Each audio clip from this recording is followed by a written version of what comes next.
The narrative of the Second World War is interwoven with the colossal figures of General George S. Patton and Prime Minister Winston Churchill, whose symbiotic and often parallel destinies formed a critical axis of the Allied war machine.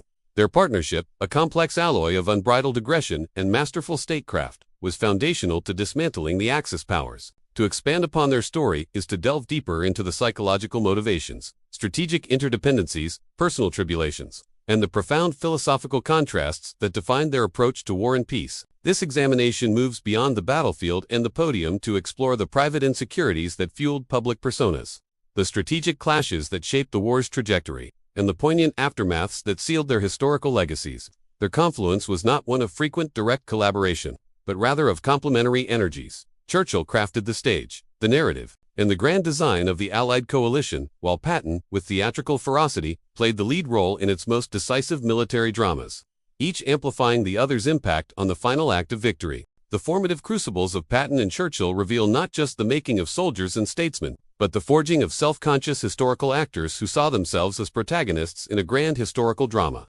For George S. Patton, this drama was intensely personal and spiritual. His well-documented belief in reincarnation was more than eccentricity.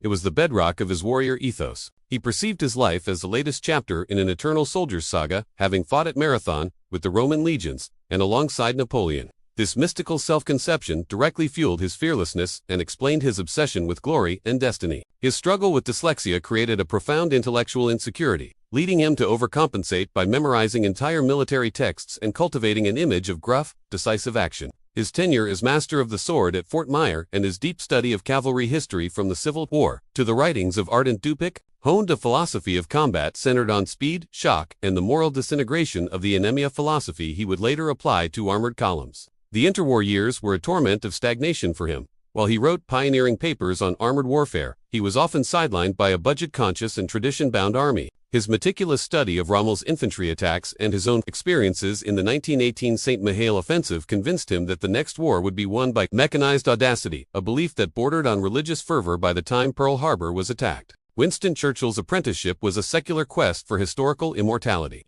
driven by a need to redeem his family's name and his own early setbacks. The shadow of his father, Lord Randolph Churchill, a brilliant political meteor who flamed out early, loomed large. Churchill's entire career can be seen as an attempt to complete his father's unfinished work and win a posthumous approval. His early adventures as a Hussar-Historian journalist in India, the Sudan, and South Africa were brilliantly calculated acts of self-mythologization. He didn't just seek action, he sought publishable, heroic action. His escape from Pretoria was a masterstroke of personal publicity that launched his political career on a wave of popular acclaim. His political crossings of the floor, from conservative to liberal and back, stemmed less from pure opportunism than from a restless, often prescient, intellectual independence that put him at odds with party orthodoxy. The Gallipoli disaster was the defining trauma of his professional life. It taught him the harrowing cost of flawed strategic execution and the cruel mechanics of political scapegoating. The subsequent wilderness years of the 1930s were, paradoxically, his period of greatest clarity. Ostracized by the political establishment for his warnings about Hitler, he honed his arguments through prolific writing and exhaustive research into German rearmament. This exile prepared him uniquely for 1940. He was untainted by the policy of appeasement and had nothing to offer but the unvarnished, brutal truth of the struggle ahead. His speeches upon taking office were not merely motivational. They were strategic communications to multiple audiences, rallying the British public, signaling implacable resolve to Hitler, and most crucially crafting a narrative of heroic democratic resistance designed to draw the United States into the conflict. The wartime dynamic between Churchill, the strategist, and Patton, the operator, was a complex dance of indirect collaboration, often mediated by the pivotal figure of General Dwight D. Eisenhower. Churchill's grand strategy, particularly his Mediterranean focus, created the very theaters where Patton's talents would prove indispensable. Operation Torch in North Africa was a direct manifestation of Churchill's soft underbelly approach, and it was there that Patton was given his first major wartime command to salvage the American situation. After Kasserine Pass, Patton did not just retrain the Second Corps. He performed a psychological transfusion, replacing defeatism with an aggressive, disciplined arrogance. His capture of Palermo and Sicily was a flamboyant fulfillment of Churchill's desire for dramatic, morale-boosting victories. Yet their approaches could also conflict. Churchill's deep-seated caution about a premature cross-channel invasion, born of the Gallipoli and some nightmares, sometimes chafed against the American and, particularly, Patton's desire for a direct, decisive confrontation with the German army in northwest Europe. However, once the D-Day invasion was launched, Patton became the ultimate executor of the breakout and exploitation phase that Churchill had long envisioned. The breakout from Normandy and the race across France was Patton's strategic ballet, a performance that operationalized Allied material superiority and air power with breathtaking speed. The Battle of the Bulge presented the perfect confluence of their respective geniuses. Churchill, perceiving the crisis, immediately flew to Allied headquarters to lend political support and ensure Anglo-American unity held firm. Patton, having anticipated the possibility of such a German thrust, had contingency plans ready. His legendary 90-degree turn to relieve Bastogne was more than a tactical maneuver. It was the decisive military action that validated Churchill's political insistence on a united and resilient front. In the war's final acts, their roles diverged sharply. Churchill flew over the ruins of the Rhine to glimpse the advance into Germany, the statesman surveying the fruits of the coalition he built, while Patton, in the mud and blood below, led the final vengeful charge. The complexities and controversies that envelop both men are essential to understanding their full humanity and the ambiguous nature of their triumph. Patton's interior world was a storm of contradictions. He was a deeply read military historian who could quote Shakespeare and Kipling, yet he cultivated a profane, vulgar exterior. His infamous blood and guts persona masked a commander deeply concerned with his men's welfare in his own idiosyncratic way, believing that relentless aggression saved more lives in the long run. However, his visceral hatred for what he perceived as cowardice, culminating in the slapping incidents, revealed a dangerous inability to comprehend the psychological toll of modern combat. His post-war comments were not merely indiscreet. They stemmed from a fundamental worldview that saw war as a natural, cleansing state of man and peace as a corrupting interlude. He viewed the Soviets not as ideological adversaries but as the next inevitable enemy in an eternal struggle, a stance that was geopolitically disastrous in 1945.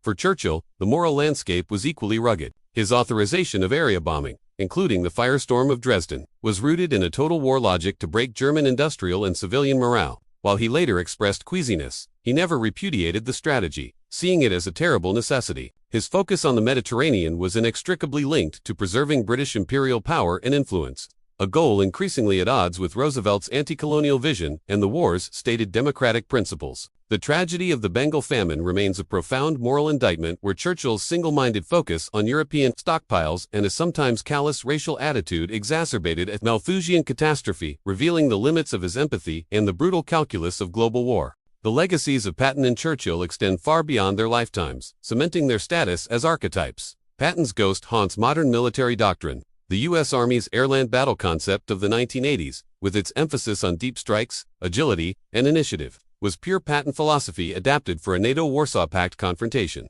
The overwhelming success of Operation Desert Storm in 1991, with its left hook maneuver, was a textbook application of Patton-esque operational audacity.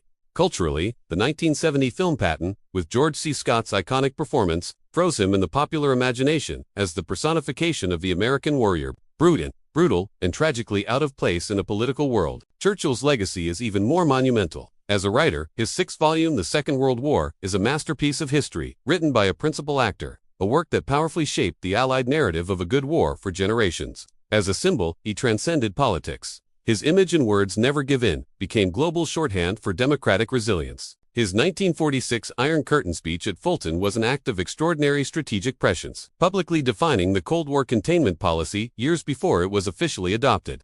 In his final premiership, he sought détente with the Soviets, a often overlooked coda suggesting a desire to mitigate the very confrontation he had named. His state funeral in 1965 was a global event, a funeral for the British Empire itself and for a certain heroic style of leadership. Ultimately, Patton and Churchill represent the dual engines of democratic victory in total war, the inspirational political will and the relentless military instrument. Churchill was the architect, the poet, and the strategist who forged a coalition and defined a moral crusade. Patton was the master craftsman of violence, the executor who translated industrial might and strategic intent into decisive battlefield reality. Their relationship underscores a fundamental truth of modern conflict. Victory requires both the voice that can summon a nation to its destiny and the sword that can enact that destiny upon the enemy. They were not merely men of their time, but men who consciously seized their time, burdened by flaws, driven by immense personal demons, and gifted with singular talents. Their combined story is a testament to the fact that in moments of existential peril, history sometimes produces a matched heroine to conceive the battle, and the other to win it. In their echoes, we still discern the turbulent, necessary, and terrifying nature of leadership at the edge of the abyss.